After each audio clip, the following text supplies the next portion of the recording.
జగన్మోహన్ రెడ్డి గారు పెద్దోడి దగ్గర కొట్టి పేదోడికి పెట్టారు. వీళ్ళు పేదోడి దగ్గర కొట్టి పెద్దోడికి పెడతారు. ఇంకా రెడీగా ఉండండి. ఈ మాట రాసుకోండి. ఎవరైనా సరే లైవ్ లో ఉంటే మాట ఎవరు పేదోళ్ళకి పెడతారు, ఎవరికి పేదోళ్ళకి పెట్టారు. వీళ్ళ బాధ అప్పులు చేశామని కాదు.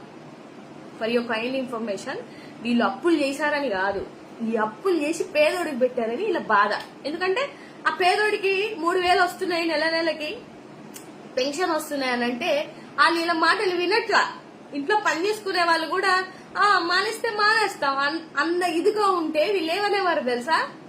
ఓడి అమ్మాయి జగన్ వచ్చి పని చేశాడు రా బాబు, డబ్బులు ఇచ్చి వీళ్ళకి నెత్తికి ఎక్కింది కొవ్వు అని మాట్లాడారు.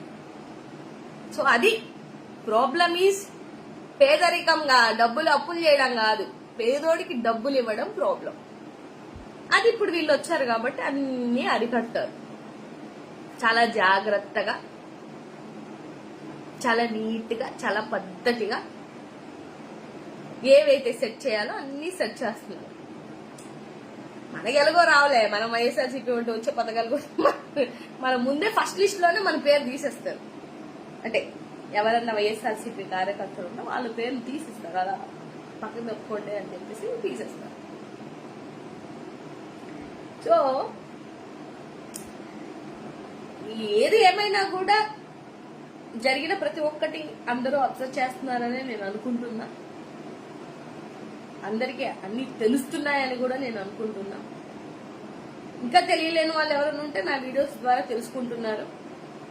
ఒక్కొక్కడు 1000, 2000 మెసేజ్లు, ఎన్ని బ్యాడ్ కామెంట్లు పెడుతున్నారంటే నేను మాట్లాడింది ఎక్కడో గుచ్చుకుంటుంది అందరికి, అందుకే పెడుతున్నారు. పెట్టుకోండి, ప్రాబ్లం ఏం లేదు. I'm least bother.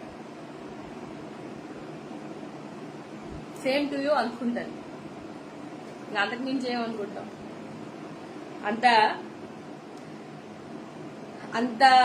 ఇదిగా, అంత ఆలోచన దృక్పథంతో పరిగెట్టుకొని మరి యుద్ధం చేసినట్టు నాకు మెసేజ్లు పెడుతున్నారు అని అంటే okay, I'm fine. So hi hi hi అందరికీ హాయ్. మాట్లాడేటప్పుడు మళ్ళీ ఫ్లో పోతుందేమో అని కొన్ని మెసేజ్లకి రిప్లై ఇవ్వలేదు. కొంతమంది ఇవ్వాల్సిన వాళ్ళకి మాత్రం ఇస్తున్నాను, మాట్లాడుతున్నాను, ఇచ్చేసాను కూడా వాళ్ళకి సమాధానం. అండ్ సో చాలా జాగ్రత్తగా, చాలా తెలివిగా,